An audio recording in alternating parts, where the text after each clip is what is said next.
Director of Education for the Office for Equity and Diversity. And welcome to Latinx Voice, Latinx Vote, How Demographics Are Shifting the American Political Landscape. The first conversation in this, our 5th year of offering the Critical Conversations about Diversity and Justice series. The Critical Conversation series is co-sponsored by the university libraries. The libraries have developed a list of further academic resources on each of our Critical Conversation topics, which you can link to on our Critical Conversations webpage. We continue to offer live streaming of our conversations so that you can watch via your website, or our website rather, in real time, or at a later date since they will be archived on our Critical Conversations webpage. And we've also added an opportunity for you to provide feedback on the series. If you signed in, we'll email a link to an online evaluation, or you can access that also on our webpage. As with all of our conversations, we'll start with some discussion among our panelists and moderator, and then move out for a Q&A with the audience. I'm pleased to introduce our moderator for today's conversation, Professor Fernando Berga. Fernando Berga received his PhD from the Department of City and Regional Planning at the University of California at Berkeley in 2013. He is an assistant professor in the Master of Urban and Regional Planning program at the Humphrey School here at the University of Minnesota. His research focuses on equity and diversity in urban planning. He combines the research of planning history, qualitative fieldwork, and community-engaged research to investigate how urban planners address immigrant life and the needs of minority groups. Fernando's writings have been published by Harvard University Press and Places Magazine.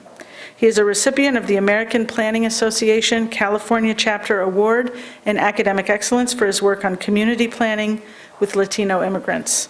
I think this conversation is very timely given what we're living through with the presidential election and other things, so I'm excited for this conversation. Please welcome Fernando Berga.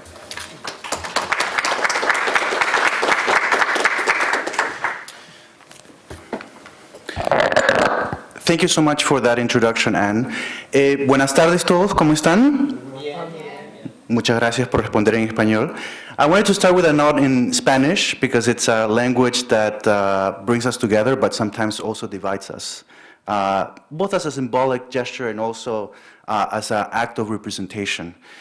My job here is to basically introduce our panelists and also to basically just remain quiet and ask questions. So I will take a little bit of time to introduce our honored panelists because they have an extensive set of experiences and resumes that make them ideal for this panel. I'm going to start with Representative Carlos Mariani Rosa. He's a distinguished leader in the nonprofit and public sector. He's a graduate of McAllister College in St. Paul, Minnesota, and was awarded a Mondale Policy Fellow at the University of Minnesota Hubert Humphrey Institute, where I am actually cited as a professor. He has studied in the JFK School of Government at Harvard. Representative Mariani was appointed Executive Director at the Minnesota Education Equity Partnership in 1997. Afterwards, Representative Mariani was elected to the Minnesota House of Representatives in 1990, representing St. Paul District 65B. Since, he has focused his efforts on issues affecting communities of color involving education, immigration, civil rights, housing, and economic development. We have a lot to talk about, Representative Mariani. As an accomplished lawmaker, Representative Mariani has successfully authored major legislative initiatives on behalf of emerging new communities in pursuit of social justice. For his leadership, Representative Mariani has been honored as a Legislator of the Year in the state of Minnesota. Senator Patricia Torres Rey was born in Colombia, South America. She came to the United States in 1987, not knowing a word of English. She volunteered for many organizations and worked hard to advance her education. She attended the University of Minnesota, earned a BA in Urban Studies from the Humphrey School of Public Affairs. She ran a grassroots campaign supported by neighbors and friends, with whom she worked for over 25 years in child advocacy. She was elected in 2006 and became the first Latina woman to serve in the Minnesota Senate. She ran as Lieutenant Governor with John Marty. She is a former faculty and current lecturer at the Humphrey School of Public Affairs. She has served as chair of the Education Policy Committee, and she currently serves on the E through 12 Education, Higher Education, Workforce Development, and State Departments and Veteran Committees. She represents District 63, which is south of Minneapolis, and she's currently the chair of the State and Local Government Policy Committee and the chair of the National Caucus of Latina Elected Officials. Minerva Munoz earned her master's public policy degree from the Humphrey Institute, University of Minnesota, which specialized in collective action and policy change. Minerva officially started her professional journey with Trio Upward Bound in the year 2000. Trio quickly became an extremely valuable community throughout her educational career journey. In 2001, Minerva participated in Trio Ronald E. McNair Postbaccalaureate Scholars Program at the University of Minnesota. Minerva completed her Bachelor of Arts in Sociology from the College of Liberal Arts in 2003. In 2005, Minerva joined the Upward Bound professional staff as the Trio Upward Bound advisor and project coordinator. Since 2010, Minerva has been program coordinator for Trio Upward Bound here at the University of Minnesota. As a program director, her goal has been to lead a program where students are self-empowered to succeed in higher education and become leaders in the world. Fernando Rodriguez is a PhD candidate in higher education here at the University of Minnesota. Originally from the border city of El Paso, Texas, Fernando has dedicated the last 15 years studying and working alongside students, attending a broad range of institutions, including large, small, public, private, and urban and rural colleges and universities across the U.S. He is a fiercely devoted educator and student affairs professional who offers a wide range of experience working and alongside diverse student populations. As a doctoral candidate at the University of Minnesota, his research centers on examining how Mexican and Mexican-American gay men who were born along the U.S.-Mexico border construct masculinity and how these constructs impact their college experience. Please give us a big round of applause for our panelists.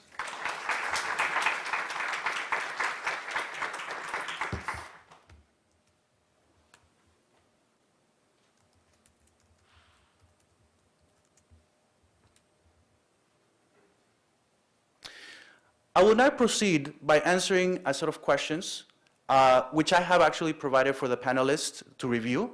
These are open-ended questions which would allow us to have a conversation among us as a group. These are not questions which are necessarily have to be answered in a particular way. They're just meant for everybody to be included and have a rich conversation. The first question is, the 2016 presidential election will prove to be a pivotal moment for American politics. The rhetoric pointed at Latino immigrants underlines ongoing tensions derived from dramatic changes in the demography of the U.S. Given these changes, how do you think our contributions as Latinos will shape the future of political power in Minnesota and beyond? And I will yield to the panelists to decide who would like to go first. Hello, does this work? Muy bien. Good afternoon. Thank you for the invitation. Gracias, Fernando and Anne and your staff and the Office of, I'm sure I'm going to get this wrong, but the Office of Diversity and Equity? Yeah, sort of close. Yeah, right. Right on. So good to be here at the University of Minnesota. Thank you all for being here. I'll try to be very quick and concise. I think the rhetoric, it's obviously negative rhetoric for the most part. It's been dominating the presidential election, but it's more than negative. It's actually dangerous rhetoric. And in some respects, it's rhetoric that isn't new. It's rhetoric that if you look at the history of our nation, you'll see it repeated, almost cyclically over time. The thing that sticks out for me the most is like the Know Nothing movement in the late 19th century and early 20th century. It wasn't Mexicans then, it was people from Southern and Eastern Europe that were the targets of pretty negative derision, very dehumanizing language and behavior on the part of folks running for political office. And if you recall, when Donald Trump began his presidency, it's actually when he began. Mexicans were the very first group that he just targeted. It was part of his opening. I don't need to remind you of what he said. It wasn't even a dog whistle. Dog whistles are, it's cold language. It wasn't even coded. It was just brutal and blunt and straightforward, dehumanizing and racist language.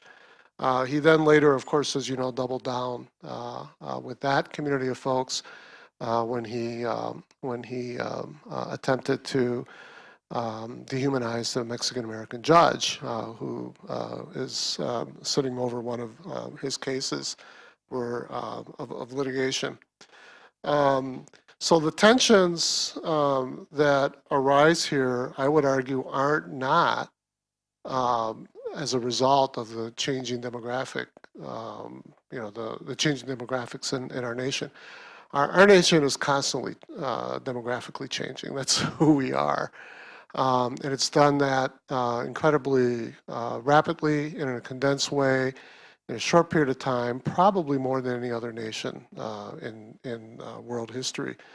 You can clearly point to those kind of changes as things that are things to celebrate and that strengthen and enrich our nation. The rhetoric is not obviously about that. It's a very intentional racist act and fits all the principles of racism in terms of seeking to get powerful advantage at the expense of others. I'll close by saying that I think how Latinos, in terms of political power in the state of Minnesota, it's not rocket science. It really just comes down to pretty simple things. Although we're swimming upstream, but pretty simple things, and it really has to do with the ability of Latinos to be instrumental as key swing voters, particularly in very distinct political local races across our state. I'm a House member, and so those are the ones I pay most attention to. You look at Albert Lee, you look at Wilmer, you look at St. Cloud, you look at Faribault, and I suppose Northfield, particularly when it comes to the state Senate race there.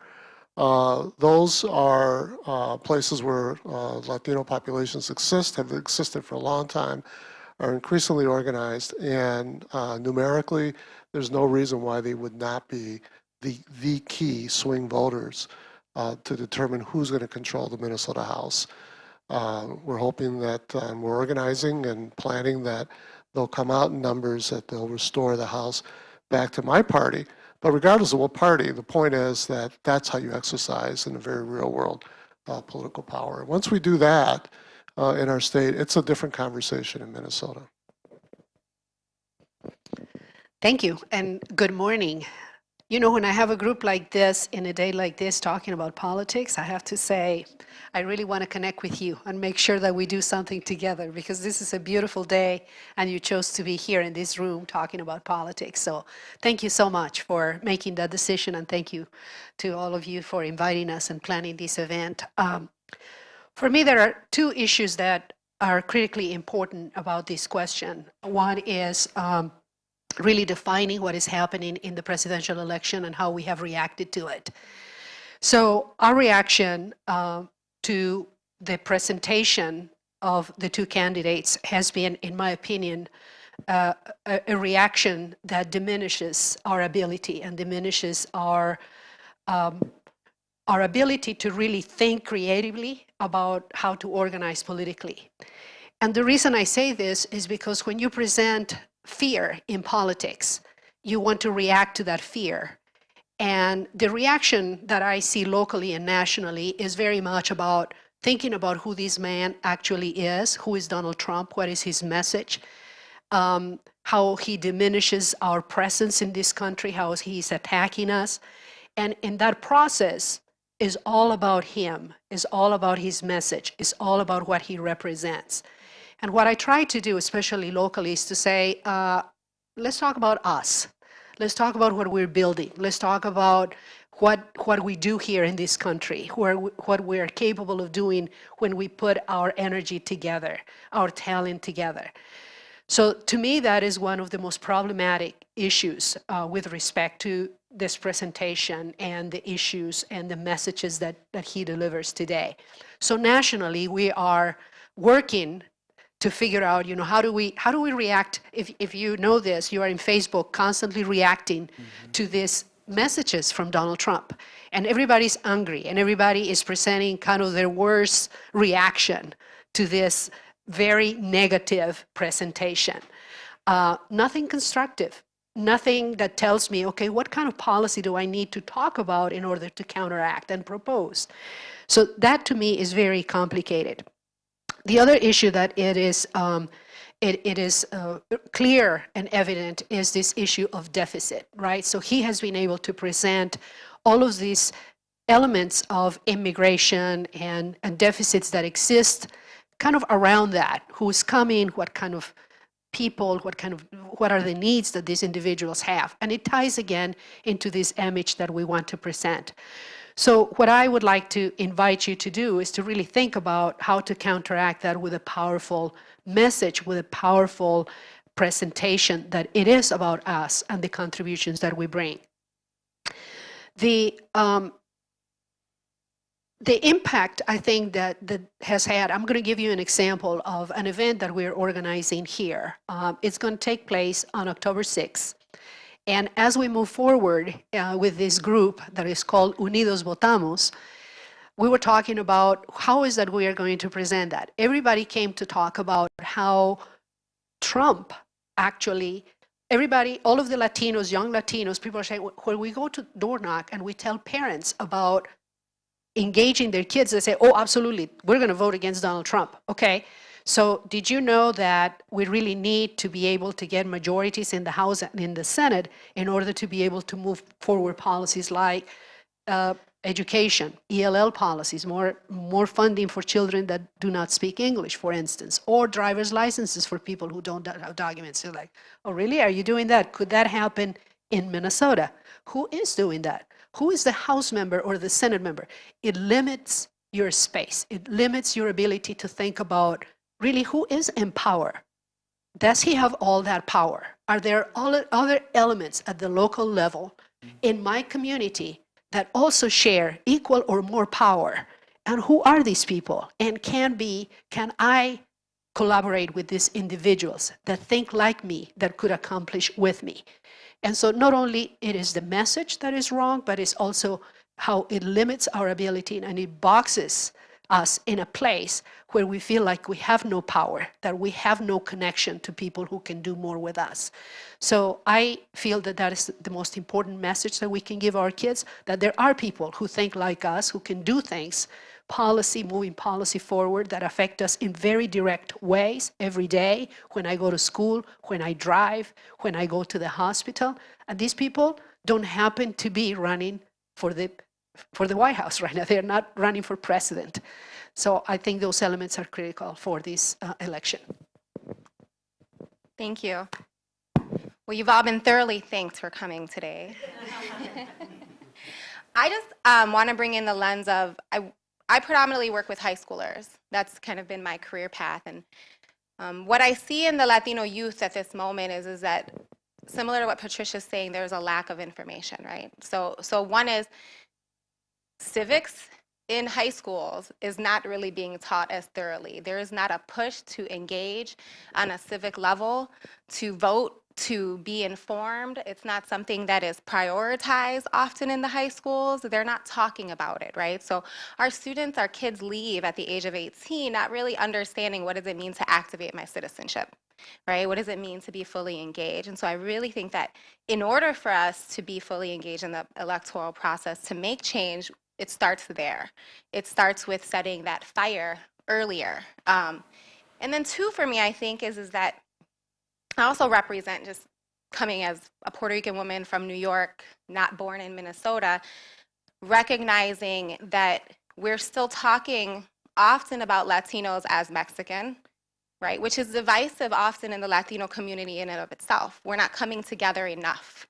And the divisiveness really does promote a hierarchy. So not only do we need to talk to our youth about why it's important that they be informed about the electoral process, be informed about the candidates, get out and vote, but also why is it important for us to see, beyond our divides? Why do we need to know and understand our histories better? What those shared narratives are? Why do we, as a group, call ourselves Latinos, even though we do represent very different cultures often? And I think that those two things are really lacking right now, from my experience in working with youth in the education system and in our communities. I think we'd have more power when we see unity together, and I see when we go back to the communities, we can't negate the issue that we're also talking about class divides, right? So oftentimes the conversations that we're having at these tables are not also happening in the communities. They're not necessarily reaching the people in the households that need to get out and vote. So there's a lot of work I think we need to do on our end in order to activate, but I think that once we can activate, I think we really have an opportunity to change the game in so many ways, right? I think about, $15 minimum wage voting, and if we can get more of our people who, really are surviving off of minimum wage or barely surviving off of minimum wage to see that this is their opportunity to make change, we can make change. But right now, I don't see an aggressive outreach to the Latino community. I don't see it reaching necessarily the low-income communities that are often disenfranchised. And so I think that in order for us to make change, there's a lot more work that needs to happen to galvanize the community. Well, what could I possibly offer after my panelists here? So in preparation for this conversation, I did a little bit of research. Shocker, I'm a PhD candidate. So just to conceptualize just in terms of numbers, right? Since the 2012 through now, 2016, we have added 3.2 million more Hispanics, right, to the vote. That does not include the 1.2 million people who have become citizens, specifically Latinos. And that also does not include the 3,000 more people who are eligible every day leading up to November 8th. So in terms of political and voting power, right, let's look at those numbers, right? So nationally, 27 million Latinos will be eligible to vote. Upwards of 27 million Latinos will be eligible to vote on November 8th. And only 13 to 14 million of those will actually show up to cast their vote, right? So for me, that's shocking, right? So the first piece is, who are we talking to in our own communities, in our own families, hometowns, et cetera, to make sure that people are being registered, that people know how to follow that process. What I have seen, at least in my hometown, is the challenge of navigating a predominantly English culture within a predominantly Mexican community in El Paso, right? It's over 50% Mexican. I think that statistic is upwards of 75 to 80%, right? So contextualizing my experience from my hometown of El Paso is important. The other piece is that I think that we are being simplified to a single issue, right, in this election, and that's the issue on immigration, which first and foremost is critically important, right? I don't want to lose that. At the same time, the issue of the Affordable Care Act is on the ballot, right? Same-sex marriage is on the ballot. Climate change is on the ballot. Raising the minimum wage, as Minerva was speaking to, is on the ballot. Immigration, of course, is on the ballot, right? The focus on people with disabilities, that's on the ballot, right? Cutting taxes for the rich, right? That's also on the ballot. Appointing the Supreme Court justices, that is on the ballot. Roe versus Wade is on the ballot.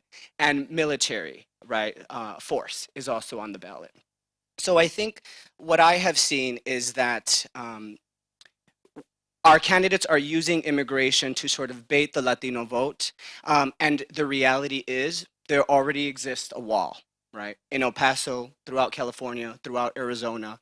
And if you speak to anybody who is actually working on immigration, particularly on the border, right? This immigration from the south to the north, many of the researchers will tell you that by and large, this illegal immigration, right, from the US, from Mexico into the United States has largely disappeared, right? So the discourse that we see, I call the noise, right, that we see in this election that highlights undocumented individuals isn't matching the reality of what is actually happening along the border in terms of people coming in, right? Within the last few years, the economic stability of Mexico has strengthened. And so that need, right, in terms of coming into the United States has also has also lessened, right?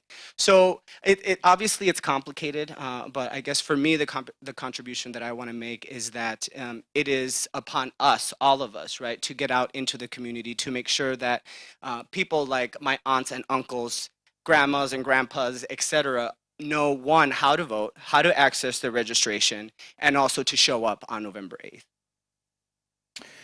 Thank you so much for these super insightful answers. I'm learning so much. I have a follow-up question, which relates to some of the points that you offered. And the question is the following. What does it mean to be Latino in Minnesota? Is it a safe space? Is it safe to be Latino in Minnesota? And in your opinion, is the University of Minnesota a safe space for Latinos? And whoever wants to go first can definitely go first. I think we should start at the other end.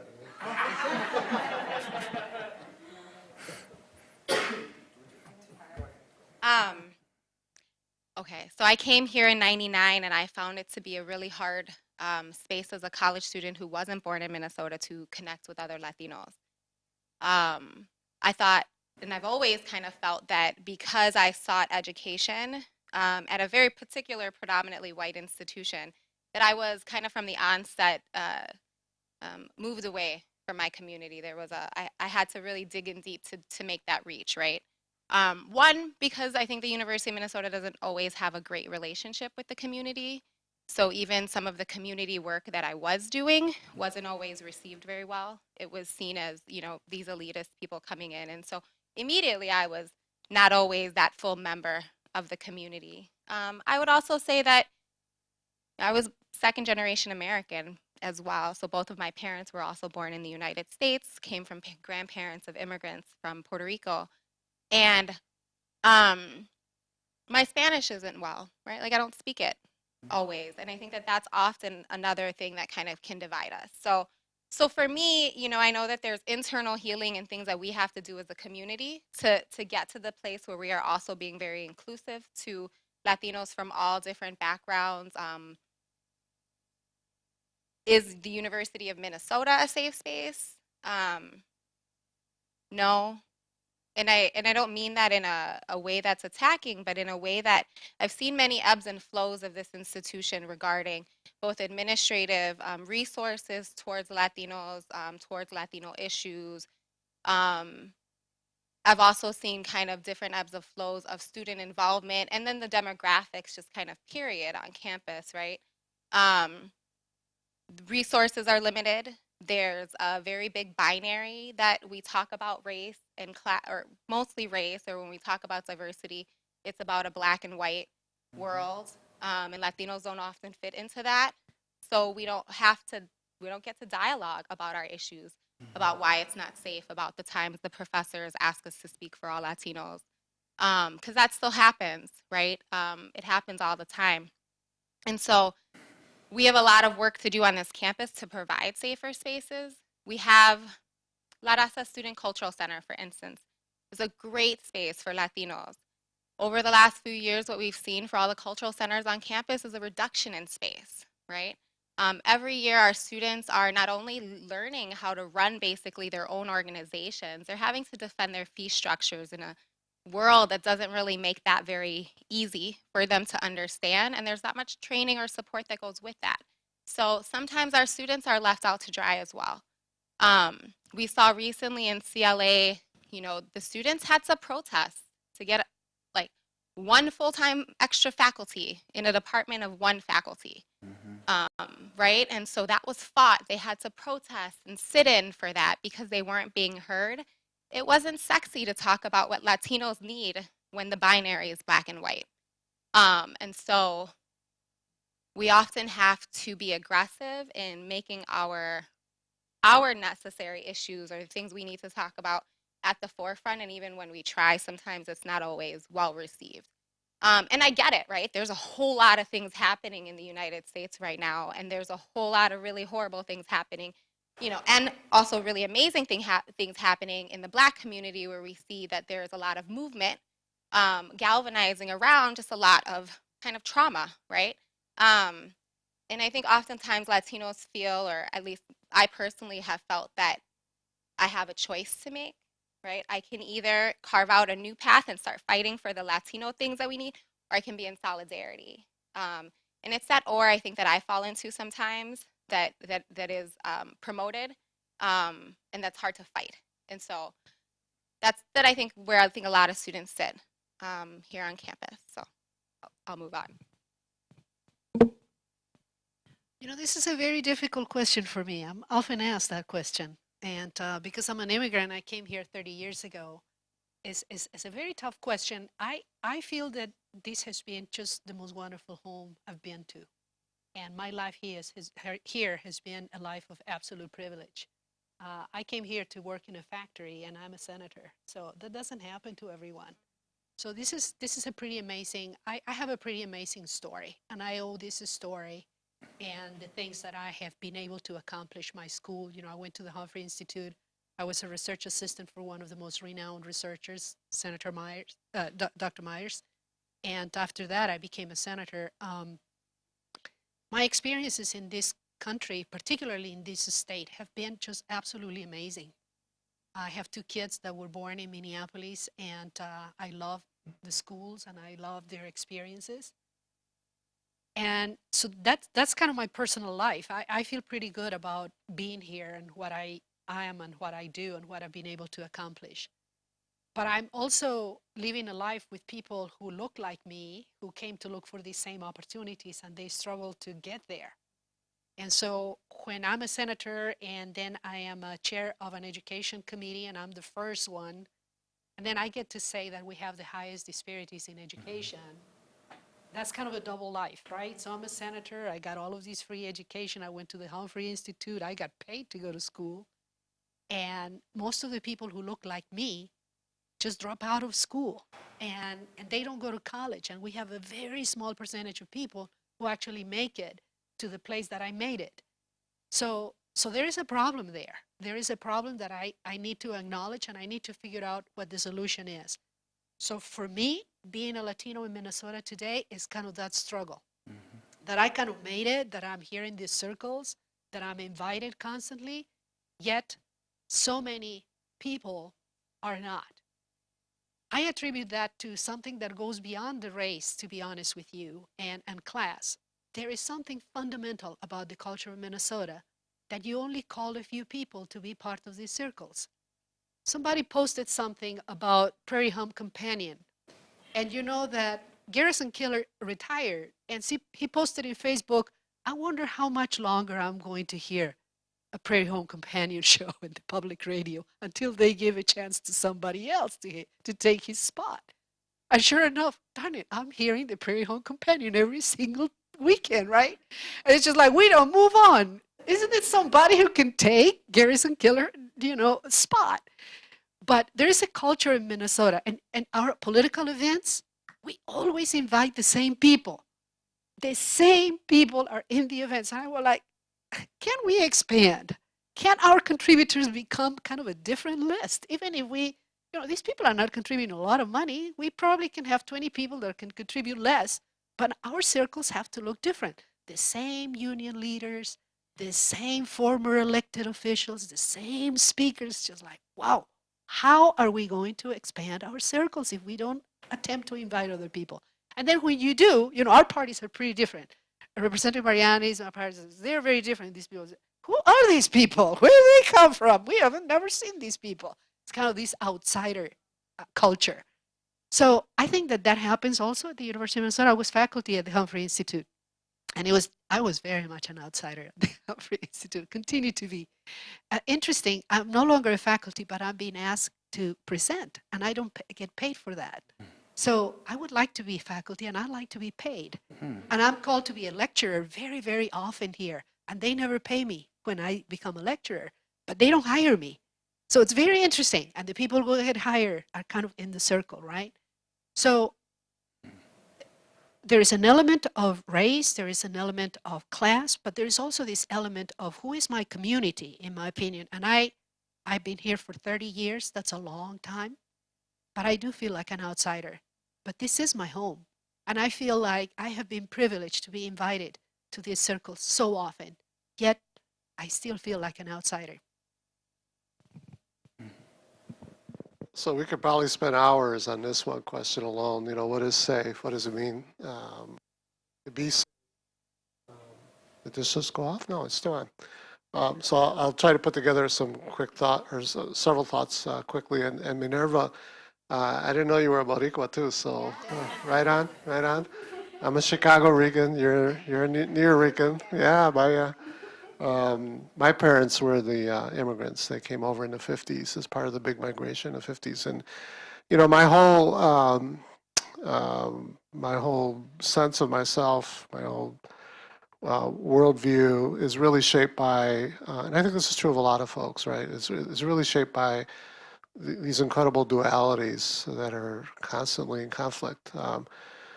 Puerto Rico is a colony of the United States. It always has been. It still is. If you go to the root of much of the social challenges that Puerto Rico faces, it's clearly deeply embedded in the fact that it was conquered by this nation that has exercised nonstop hegemonic rule over every single facet of Puerto Rican life. And so that's a part of my understanding of my makeup of myself and my people and my relationship with the world. I wasn't born on the island. I was born here. I was raised here. I grew up in the inner city of Chicago. And here I am, a state representative in the state of Minnesota. Like the senator, you know, I consider myself blessed and thankful for the incredible opportunities that exist here in the mainland in the United States for someone like me to be able to be a lawmaker in this state. And so there's these two things, you know, that almost don't seem like they fit in the same room together, and yet that's been my whole life experience. And so for me, being safe really has to do with that freedom to be able to act and affirm my identity, which, you know, I had to really work pretty damn hard to discover, given that incredible context, right? It's the ability to explore the world with the lens that I've inherited from my people. At the same time that I have the freedom to choose the lenses that I've also inherited by virtue of being here. And so, you know, the ability to, and, you know, my Spanish isn't very good either. I work at it awfully hard. I'll go anywhere in Latin America, I'll hang out, no problem. But you know, the ability and the choice to be able to have a conversation with folks in English or in Spanish, to decipher, because language is more than translation, right? You know, those are windows into how something can look entirely different, and you capture that with language. The ability to do that and not, therefore, be coerced into the one right way in which I should interpret reality. Even at the Minnesota House, I mean, one of the beauties about being an elected official in a legislative body is that, you know, sooner or later, everyone, you know, who's elected there needs you. You know, they need your vote.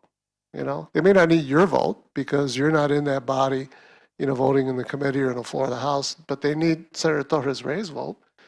They need Representative Carlos Mariani's vote. And the fact that we're Latinos really ultimately becomes secondary. I just need their damn vote, okay? So there's an incredible privilege and leverage with that. At the same time, though, we're occupying a social space where I feel often like I'm speaking a language that no one here really understands. And, you know, so that's our battles around, you know, it took us 10, 11 years to pass the DREAM Act. You know, it was pretty simple language. You know, it's a pretty simple concept about human dignity, opportunity, about being responsible with one another. It took 10, 11 years, you know, for that language to become common language so that we have, you know, the 50% plus one to be able to pass. And by the way, very progressive DREAM Act. You know, why does it take that long? I don't feel safe, you know, when I'm in that environment, and yet that's where I need to be. I need to be in a place where, as a human being with a spirit, I want to be in that safe place. As a citizen of the world, as a inheritor of my culture, my history, I need to be in the unsafe places because that's where the change comes.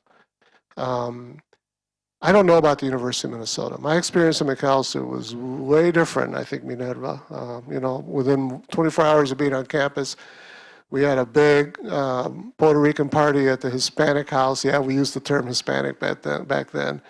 With lechon asado, y arroz con gandules, and the whole bit, man. You know, I'm like, whoa, Minnesota, here I am. You know, I think I can do college. Then I hung out with my African American brothers and sisters, and then with my Indian brothers and sisters. I mean, it was just, you know, and out of that crop of folks came some really incredible people, you know, doctors and lawyers and business leaders and a federal attorney and legislators. Um, and I don't think that was an accident. I don't think that there's no connection between the way that that college created a safe place for us to explore and to stretch with one another, even though there were unsafe things as well there. So my final point here is that it's not always about being safe, right? But safety is important. And safety has a lot to do with us being present with one another, with looking out for one another, with building communities so that we're not just individuals tossed out into this, you know, storm. Particularly when you're walking through multiracial, multicultural dynamics that involve, you know, great oppression. No one should ever have to face that alone. So that's our challenge, you know. I'm going to create safe spaces. I can't always guarantee your safety, but I'm going to have your back. I'm going to support you. That's what we should expect of one another, whether it's here at the University of Minnesota, Macalester College, or at the legislature. And I guess I'll stop there. I just wanted to jump in really fast to kind of contextualize, I think, some of the differences, too, that have happened over time here on this campus regarding resources to the Latino population. So when I came in '99 was like the last end of this resource that was like we had summer programming to really bring students on campus, develop them, make sure that they were supported. The university decided that was too expensive and not enough output for whatever reason. So once that started, I saw a very big decline in the early 2000s in resources for Latinos. We used to have a center, Chicano Latino Learning Resource Center, that was also targeted a safe space that was administratively funded for Latino students. That got dismantled as soon as we started talking about multiculturalism, right? So when multiculturalism became the new key term that we were using in higher education, we funneled all people together of color and we put all the resources together for that, and we thought like, hey, we're all just one big happy family, which is also kind of ignorant in the sense that there's also populations like Latinos needed something very different than what maybe our Hmong students were or Asian students were dealing with, or what our East African community is dealing with. But this idea that we can just put all of the people of color in a pot and it's okay and all our resources are the same for them, it systemically did not work, right? And I think that that's one of the areas where we lost some traction as well. I think that the institution would benefit from relooking at how to distribute and put more emphasis in the areas where we're struggling. There was a study done by Pew that was saying that over the course, just over in the nation, at that time of the research, there are 35% of Latinos that enter into the higher education post-secondary world, but only about 15% are coming out with degrees, right? So there's something systemically that we're not doing enough for Latino students to keep them here and to get them in their degrees. And I would say the university has a lot of work to do to create those spaces, and not just leave it necessarily to the student bodies to activate what they may not know to be something that they need to do. So I just want to add that to the space. Thank you.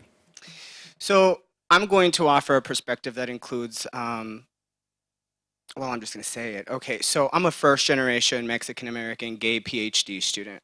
I am often the only one, right? As somebody who wants to be a provost, a dean, a vice president, I also occupy this space of having to represent the institution while also advocating on behalf of students, right? And so from the moment I came into the University of Minnesota, what I started to realize is that preceding my entering the program, it appears as though the institution has systematically started to disrupt the spaces that are particular to students of color, right? And so now we're seeing this push of all students, right? And there's this new fear of actually naming race as this is for Latino students, right? This is for our Hmong students. This is for our Somali students. And once you get into that territory, that really makes social justice and inclusion work at this institution particularly difficult. Because if we're afraid to name race, then what are we doing, right? So that's why this panel, first of all, thank you, because this panel is critically important. But also we need to see how the different spaces, second floor of Kaufman, MK, the disruption of leadership, continuity right of particular staff members, there is something to be said. And because I myself as a graduate student felt that disruption in a very personal way, I knew what it was like to at one point have a space where I felt welcomed, where I felt like I knew everybody there, to now just needing to reclaim and reacclimate myself to that space. And that, what I don't think is discussed enough is how that actually disrupts academic success. So not only are, Latinos, but particularly coming in, less than half are completing, but then those who complete actually leave in more debt and in more poverty than they actually came into the institution. Not to mention the folks who are not able to complete, so they don't have their degree, and then they have this new debt in addition to what was likely already debt that they came in with. So just to wrap up a couple of things, I think the hesitance of naming race in our programming and in our particular spaces, I think is particularly dangerous. And also the continuity of leadership that particularly is there to advocate on behalf of these communities. And then finally, one thing that Minerva brought up, which I think is the most important piece, is that different communities of color have different histories, different needs, and therefore different support services. And until we are able to get to a place to do more of these events, which I know have been happening, but I think we need to see more of that really speak specifically to these communities, then I think we can move forward. Any other thoughts? Okay, let me move forward. Thank you so much for those really insightful and wonderful responses. My next set of questions go from thinking about safe spaces to imagining or building brave spaces, particularly with the notion of alliance, and what does that mean? So these questions are, how can we help those that want to be our allies become our allies? How can we as Latinos be allies for other people of color? And how can we be better allies for other Latinos across race, geography, gender, sexual preference, class, and political status? I'll do a quick one. For me, I think it begins with acting through your own liberation movement. I'll tell you a quick story. When we were doing DREAM Act a few years ago, it was the same time in which we were equalizing marriage in our state. And so there were these two forces that were convening at the state capitol, physically convening there in action and in presence. You had a very large presence of folks, excuse me, from LGBTQ communities and allies. At the same time that you had a very concerted, organized effort coming from immigrant communities, particularly Latino, not exclusively, but heavily Latino communities around the DREAM Act. And one of the activists, a Latino undocumented woman who's a Mexicana Indígena from Mexico, told me a story, and she said, Carlos, I looked over and I saw these signs of people around this issue around marriage, which I just don't really know much about. And when I asked someone, what is that, they told me, and I said, gee, I don't know how I feel about that. I've never really thought about that. I don't think I feel comfortable with that idea. But I'm going to go over and talk, to the activists. And so she did. She crossed over and spent some time. And then she came back, and then she said, let me talk to the folks who are opposed to them. So she went and spent time and talked with them. And then she came back, and then she told me, what I noticed was that the people that were here advocating for the equalization of marriage, getting rid of our discriminatory, approach, they were using the same words I use in describing the importance of immigrant rights. They were speaking the same language I was speaking. And when I spoke with their opponents, they were using the same words that get thrown back at me on why we shouldn't do things like driver's licenses, access to higher ed for undocumented students. It was the same stuff. It was two different issues, but it was the same mindset, the same language. Well, she went over and constantly demonstrated with folks who were there, for the pro-equalization movement, and they came over and sat with them and held their signs for honoring immigrant rights of undocumented. She acted out of her movement. That was how she understood, and vice versa. And I guess arguably it's because it's the same movement. It's a movement for human decency, dignity, and all. It's a movement for humanity.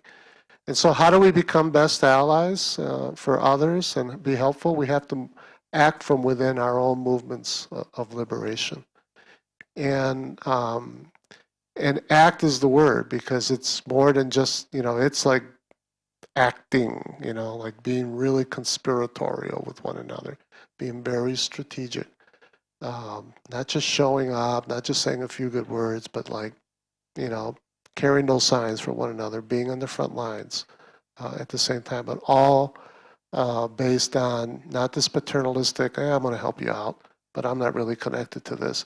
No, this is about your own liberation movement.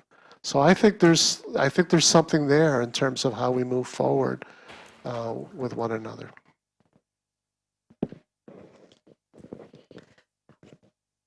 Minnesota is going through a very interesting time, and I had a conversation with the faculty at the Humphrey Institute recently about Black Lives Matter movement, and so there was this sense I got from her that she was just kind of feeling guilty that the Humphrey Institute is kind of placed in a community neighborhood and they're not doing enough, and so this whole blaming about we're not doing enough, this is not happening for us.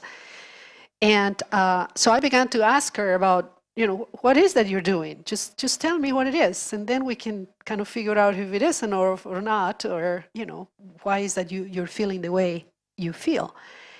And so I think in that conversation we felt that it was difficult for her to articulate actually ultimately what it was. What is that we're doing? And what I find is that when these calls and these challenges are so big, we feel like we have to do something so big that if we don't do it, then we do nothing. And it's just like, hello, no, just do something, whatever, small. And define what that is and see how you do incremental progress. So since you are the Humphrey Institute and you're this big school in the middle of the hood, and then you cannot do something so big and get a grant from the Gates Foundation for $1 billion, then you do nothing. And that's just not the way it works. So I feel the same way too, that I now, after 10 years in the Senate, I was told that I shouldn't just play the Latina card and that I should really integrate and be with others and just create these powerful coalitions and friendships. And after 10 years, I realized that, you know what? The community comes to me very often and they ask for simple things because I am the Latina. I'm the one who speaks Spanish. And I've been saying, well, I'm not Latina only. I can do other things. I can be smart this and this and this way. So you don't target me. Well, after 10 years, and I'm 52 years old now, and say, you know what? Yeah, do target me. That's okay. Yeah, I speak Spanish, and come to my office and let me know what it is. And if I can, I'm going to do my very best, and I'm going to figure it out. And if I can't, I bet you I know somebody who can, because I am in a position of knowing. So I am more comfortable with my own self of being targeted as the Latina. It is a challenge because then everybody comes and then I have colleagues who are going to come and say, could you translate this letter on my behalf? Just like, go find a translator, I'm a senator. So it goes both ways, right? You try to take the Latina card, but then they ask you to do translation. So you try to empower, but then there is whole issue, about how do you go about these perceptions. So I also have found that I don't have to be leading every time. I may know because I've been there and been doing this for 30 years, but you know what? No. Let the young people lead you and take you to places and heck, you will be lost and you might end up in the wrong place, but who cares? Because in the process, we learn a lot. And we learn actually, we found out we took the wrong path. And here we are, we did nothing for 2 years. Well, really we did, because at that point they found out that we really didn't arrive to where we were supposed to. And that's a lesson. And I'm okay with learning that lesson with people because now they know what I knew 30 years ago, and that's okay. We learn something together, and that happens very often in policy that, we work very hard for something and we get so little back. But we learn a lot. There's a lot of empowerment of people of color who are now at the Capitol, and we haven't seen these faces before. They are there. And I feel so proud, the Executive Pathways program, all of these young people of color who are coming to the Capitol looking for internship positions. That wasn't there when I got there 10 years ago. And then I think that there is a very, I think there is a very powerful thing happening in policy right now that people are not able to perceive. People don't value what these young people are coming to tell us and say, I wasn't here. I was not part of this conversation. The conversation is incomplete, and I'm going to stay here, and you're going to see my face, and you're going to see my presence here just because you need to notice me. And so we go in policy around, what is it you want? Do you want a percentage? Are you asking for me to author a piece of legislation and increase the funding? I said, I don't know. They don't have this whole criticism of what is that the movement that Life Matters wants is something that we really need to reflect about. What they want is for us to know that they have presence, that they are organizing around issues, and that is my obligation to figure out what those issues are.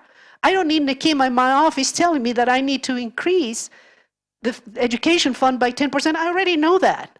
She doesn't need to work on a paper, on a policy paper, to find out what my responsibility is. She needs to be out telling me, this is what needs to happen. You make it happen because that's what I got elected to do. So there's this whole issue of assuming responsibility for the jobs that we have. And I think that it's happening in Minnesota, it's clear, it's strong, and it is just amazing. And I very much hope that whether you're white, Black, Latino, Asian, you get to be part of it because you will have tremendous impact, and it is happening, and we need you, they need you, we need each other.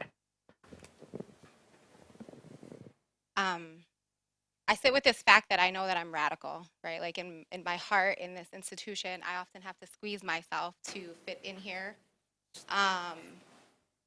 So I think that maybe some of my statements may come off a little differently. So we'll try to tell a story to start. I really think that one of the first ways that we can be better allies to other groups, and then also for ourselves collectively, is one, to pay attention to how we show up as collectively as Latinos. And what does that mean, right? Because I don't think that we have enough groupthink or names or words to really understand how we show up, right? Most of us come from immigrant communities. And if not immediate immigrant communities, right? Like maybe the last generation, right? So there's still lessons of immigration. What we know about immigrants often is that they're coming to the United States with these, if I only do it well, I can reach this American dream, right? And so that's a legacy, I think, that's culturally still in a lot of our communities, is following the rules, doing what we're supposed to do, doing it well, right? And that's how we show up sometimes in group form. I went to this really awesome experience, and it was highlighted for me as we caucused as Latinos, right? So we got in our Latino caucus, and the facilitator said, I have these 4 questions. Each of you in your groups, write your answers to these 4 questions. And, there was the white caucus, the black caucus, the Latino caucus, a mixed race caucus, and Asian caucus. Then we did our callbacks, right? And for the Latinos, like, we were really proud. We answered all the questions. We did it very thoroughly. We had time at the end. We came back. We checked, did we do everything? So, then we just sat. And then when we did the callbacks, what I noticed, or what we panned, is us, the Asian group, and the mixed race group worked really hard to do it right and follow the directions, right? We wanted to make sure that you all knew that we know what's going on and that we know how to fit in and do this, right? Then we get to the white group, and the white group was like, well, we didn't really like how the questions were answered. So we answered 4, but not 1. We rephrased 2, right? Like, they knew they had privilege and that they could do this. The black group was like, forget it. We didn't do anything. We just were so impressed with being in community with each other right now that we needed to take that time, right? So I caution us to always follow rules and follow directions and do it well, right? Because that is the center. And the center wasn't built for us, right? And so if we're going to dismantle the center or decenter the center, then maybe we got to break some rules. So for me, I would say pay attention to which rules we're following and why we're following them, right? Whose rules are they? Why were they created? Does it fit? And if not, why, right? I also would ask us to change all of our feeds, right? I surmise that most of us are following people who look like us, think like us, act like us, talk like us, live like us. And I guarantee you that if you go on to liking a page on your Facebook that's about, the issues facing veterans or the issues facing those who are disabled or the GLBTQI community, that you may learn some things that's new to you, right? And I think that the homogeneity often starts with who's in our community, who we're rolling with. And so I encourage you to change that. Not necessarily to your own demise where you're always putting yourself in unsafe spaces, but, where you're giving yourself the opportunity to learn from other communities and learn about their struggles, because we're not doing enough of that. And I think the young groups, the young students are, but intergenerationally, we're dealing with that too, right? The people in power are not of the generation necessarily who are now dismantling whether or not we should follow all the rules. Like, that's the young crew, and I believe, and I definitely agree with Patricia, that we should really give space to the young population to lead. Learn your history and others, right? And I say this broadly, I think of my mother, who grew up in New York, who had very little understanding of what it meant to be Puerto Rico, that Puerto Rico was a colony, that, like citizenship. She was so proud of her city. My mother was a patriot, right? The World 9/11 happened. She had her little shrine of the World Trade Center, and she considered voting for Bush, right? Like, all these things happened, and now she follows me on Facebook. She's following these radical Puerto Ricans on Facebook. She's reading like the pedagogy of the oppressed and like all these things, and her eyes, right, are opening to a history that she feels she was very robbed of. And it's building so much more empathy, I think, in her, in even finding alliances with the Black community that often our Latino communities were taught to disassociate from, as part of our Americanization. And so for her, she's seeing now the interconnectedness, right? Like they called us dogs too. And so the fact that we can see the similarities in our history for her has been very powerful. And I think of how, the different kinds of conversations she's having with her sisters now and people in her generation. And so I really do think that the internet is out there where there's so many opportunities to learn. It's these small little things that we have to do to start being better educated to be better allies. So I hope I answered. Why do I have to follow you all the time? Oh my gosh. Jeez. Should have said, no, just kidding. What can I possibly offer? So I will speak from my own bravery, right? Or at least what I call bravery. First off, because I have been both an administrator and instructor, and I've worked with students in a lot of various capacities, one of the things that I prioritize is always talking about the issues, right? Talking about Jamar Clark, talking about Black Lives Matter, bringing in the conversations that are just in our neighborhood, right, happening, and not hesitating, right, to open that dialogue, fully aware, right, that it's not going to be a comfortable conversation. Fully aware that there are going to be hurt feelings. Fully aware that inevitably, because of the way that we construct what social justice is supposed to look like, right, following the rules within a higher education institution, we're going to misstep, right, and somebody's going to get hurt. One of the ways that I have done this in my own life is I actually put out a call to any Trump supporter, right? I am not a Trump supporter. Because I wanted to actually have a conversation with these folks, right? In fairness, only 2 people responded, and those conversations were primarily via Facebook. But I learned a lot. What did I learn? One, I learned that if we are serious about having these dialogues, the conversation should never be about changing somebody's opinion. The conversation must be about widening a lens, right? And so the moment that I was able to switch my social justice discourse and how I engaged in these conversations from how the hell can you support this individual, right? Reframing that to tell me, what is it about his platform that you agree with, right? And what I found is excuses for the individual mistakes, that was the actual quote, right? For the individual mistakes that he has made throughout his campaign, right? Even though when I push back a bit, his entire foundation, his entire campaign has been anti, et cetera, fill in the blank, right? But really talking through how is it that we can justify individual mistakes that Donald Trump has made, yet we are willing to blame everything on his opponent, right? And so really bringing in sexism, misogyny, and how that hasn't been discussed enough in this election.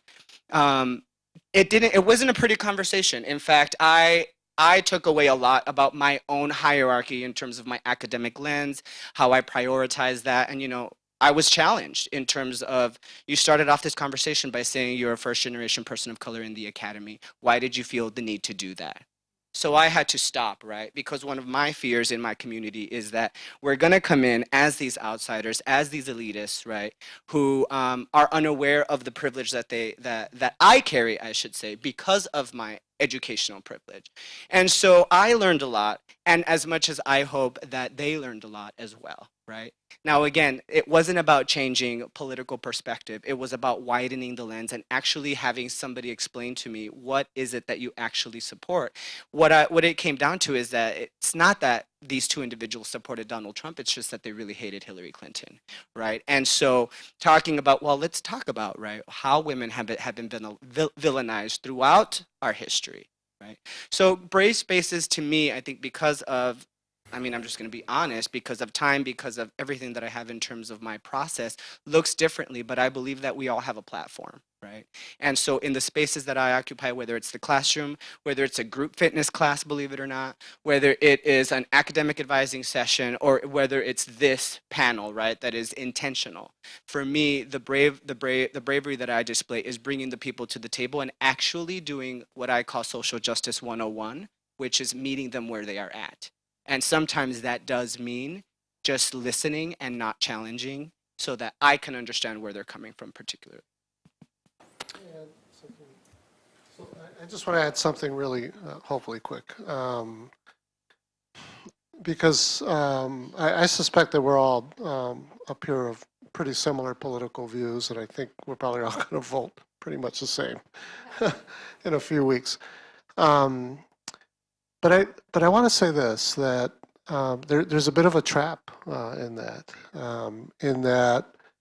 I think that if our experiences, in order to walk in the world, need to fit inside any box, including one particular dominant political party's box, then I don't think we're being authentic to what our journey is about and what our challenge, our historical calling is about. You know, Senator Clinton was not on the front lines of offering a good way for the United States to deal with the massive appearance of children on our border from Central America fleeing the incredible evil, quite frankly, that exists in those communities. President Obama, his administration has deported massive numbers of Latino undocumented immigrants. When he became president, I worked on an agenda which got garnered by partisan support, Republicans and Democrats in the House and the Senate. I think it was your first year, Senator Torres Ray, where we documented a case for the incoming president around what we considered a just immigration policy frame. Among them were getting rid of private prisons, you know, this gulag that exists in the United States, doing something other than just deporting massive amounts, getting rid of the raids. There were progress in all those areas. The president struggled with a number of those things, but we still have private prisons where children and families are imprisoned. We still have massive immigration or deportation processes that are underway. The president has done incredibly wonderful things I'm really appreciative of, the DACA, the DAPA. But quite honestly, he didn't do that without our communities, shoving him up against the wall. I mean, quite honestly, that is politics, by the way. But that's the point, that our reality is not going to be translated into political action unless we are the ones that push the point. It's ultimately not going to be even Senator Torres Ray or Representative Carlos Mariani, much less the president or Senator Clinton. I'm not picking on any of them. I'm just saying this is how it works. And the danger is that, in my opinion, that, and I can be as partisan as anyone, so this is a slippery slope for me too, and I can be guilty of all this stuff myself. But when I start putting my people's agenda inside a particular political party framework, I'm not doing honor and service to that calling. And, I'm going to wrestle and struggle with that. All of us should, because I am going to work out of a political party posture. I am a Democrat. I organize that way. It's how I socialize. It's how human beings structure effective ways to act as social animals. But we have to watch the hubris, right, of interpreting a real agenda inside a one-dimensional agenda that's motivated by other reasons other than our historical calling. Thank you so much for your responses. So we have about 15 minutes left, and I want to open it up to the audience for questions. I have a couple other questions, but I want to make sure that I give the audience the opportunity. Who would like to go first? Yes, please. I want you to speak into the mic. Thanks. First of all, thank you so much. I am very privileged to be here listening to all of you speak. I am wondering I come from the public administration side rather than the elected official side, but Senator Torres Ray, I heard you talk about the slow pace of change and what can be exhausting and demoralizing work trying to make that change happen. And I'm interested in thoughts that and insights you might have about, all four of you might have about how to make that change happen, how to push these big institutions forward. I think that the radical conservatives have really created a narrative around politics and civic engagement that is too negative for this country. When you go into circles of young people that really talk about politics, it's like, whatever. There is a lot of cynicism. And so it's a very difficult task when you really want to talk about policy and conversations about policy. And I think that what we need to do is translate that into what is that? That's actually going to college. To be honest, I think Bernie Sanders actually did a fantastic job. I was a supporter of Bernie Sanders because of that. I think he was able to bring this cynicism, this incredible lack of understanding of what politics is all and civic engagement is all about into, you know what, you should go to college for free. Because what? Because we live in the wealthiest nation of this planet, plain and simple. And because we bail out the auto industry, and because we bail out this and this and the other. So you should go to college for free. But very quickly we came and said, oh, that's just not practical. That's so naive. You should not be saying that. It's just like, you don't know what? Yeah, we do live in the wealthiest nation in this planet, and I should be able to go to college for free. Well, that's politics. That is politics. So I really believe that we need to talk about these realities that we face every single day. Yeah, it is about free college, okay? And I want my two boys to go to college for free, and I'm going to do whatever it takes. And I'm telling my kids, you should say that you should go to college for free. Why? Because you live in the United States of America. That's why. And this healthcare that we have, that the president, this is not, we don't have access to good healthcare. There's a lot of people who don't have access to good healthcare.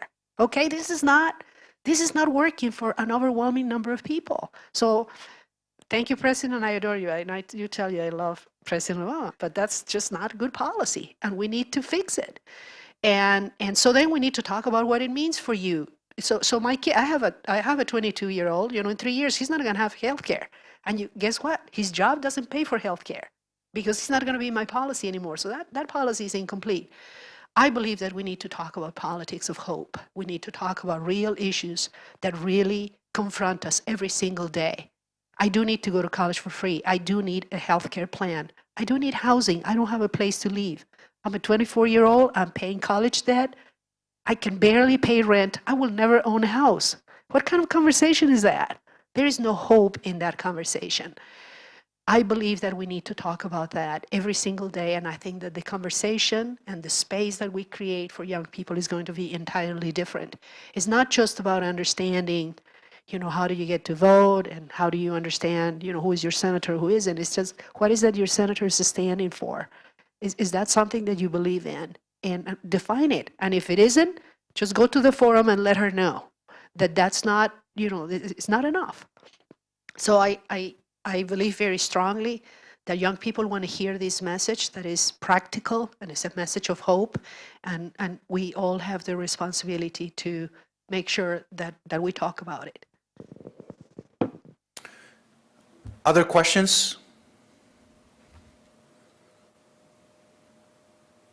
So I have a follow-up question. One of the things that I've, and you guys haven't seen this question, but it has been a theme that has been throughout your commentaries. One of the things that I've found coming to Minnesota, and I'm new to the state, I've been here only for a year, is that sometimes I find myself symbolically placed in situations, spaces, and meetings where I am asked to speak for Latinos and people of color. This happens to me regularly. It's also known as tokenism, as many of you know. So what I want to know is, how do you forge agency out of these types of situations? How do you harness creativity to be able, from your position, from your place, to marshal individual agency and turn that situation around?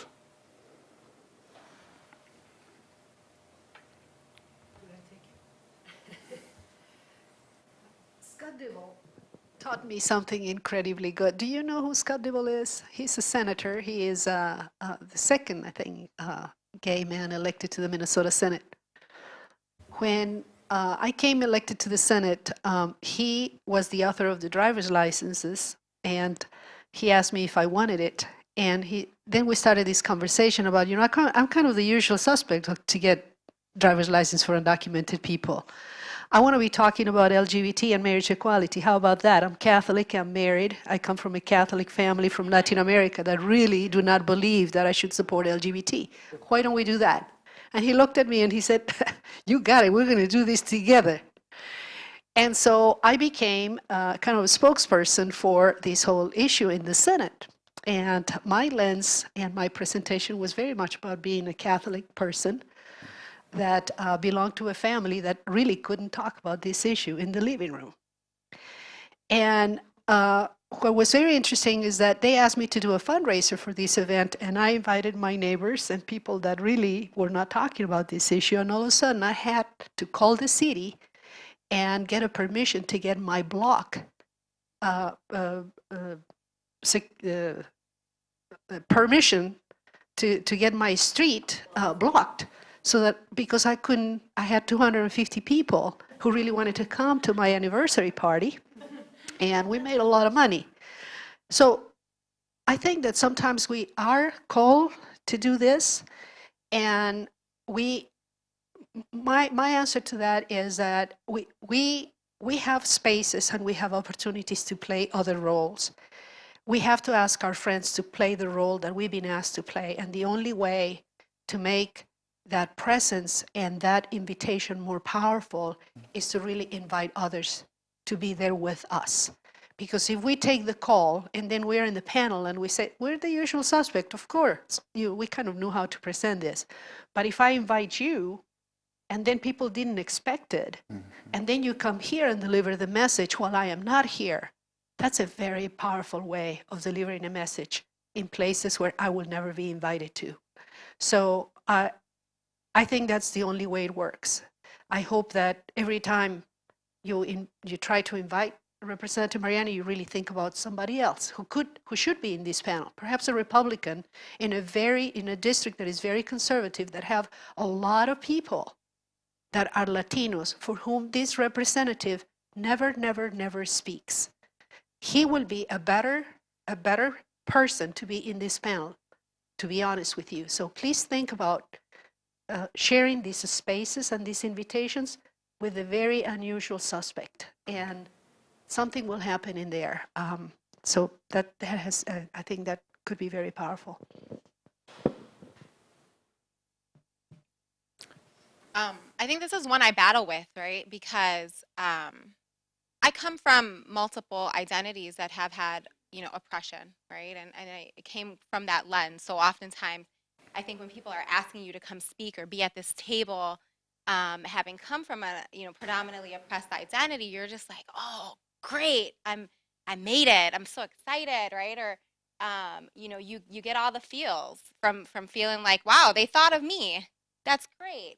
And I see that often in higher education. There's a lot of people in places that are there more as spectators than active participants because they're just so happy they were invited to the table. And so I would say that for me, one of the things that I've been working on is learning what my new privilege is and how do I wield that really, right? Like how do I then access and utilize and do something with that? And so, yeah, I definitely agree. Inviting people to the table. I also think that, there's a lot of tables where that's not okay to do. So in those instances, make sure you show up prepared, right? Like don't be the person that's like half paying attention, maybe on your phone a little, right? Because I see that a lot. I see that a lot at some really big tables here on campus, right? Where we're thinking we have representation to tell the story and the voice of what is happening in the community. And really people are just on their cell phones and not really doing a lot of the work. And so I would say that tokenization can have really harm in the long term for the community. I think it's why we see some stagnation over time is because we have visible representation, but we don't really have a lot of active leaders out there. And so if you do get to the place where you have that power, make sure you use it responsibly and show up prepared or show up with something to contribute. And I try to push that envelope a lot. I don't often even, sit at those tables or think about just how I'm representing, I'm often brought to tables to represent like low income, people of color, first gen experiences, but sometimes I'm asking, well, what are we doing for our Muslim students during Ramadan, right? Like, have we done anything different for them? Or are we just expecting that they just fall in line with the rest of programming as has been built for white middle class people, right? Like, they don't fit, we know why they don't fit, who cares? Nobody's talking about it. So I try to think about the other voices too, not just what I was asked to represent, but to also just ask questions to make sure that there's an intersectional lens at all times at the table. Because I know that the more that we can talk about all of those little issues, the more that our voices have power collectively. And I also just think that my being brought to the table as an ally, I have that responsibility to also make sure that I'm advocating on behalf of a multitude of topics. So.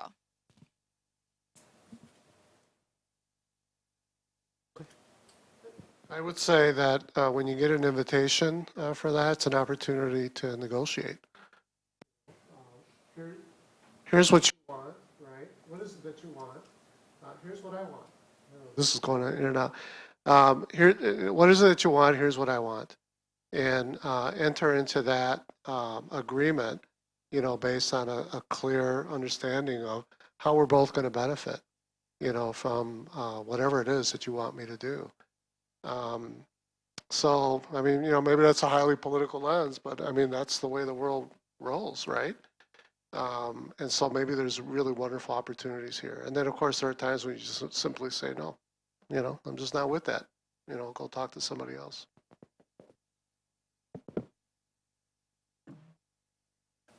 Fernando, would you like to add anything to this? You're fine? Okay. Well, in that case then, I believe we've reached our time. I want to thank the panelists, I want to thank the audience, and I want to thank the organizers. This has been a wonderful experience for me. I met wonderful people that can now lead me to think that I can call Minnesota home. So thank you for your voices. Let's leave with a big round of applause.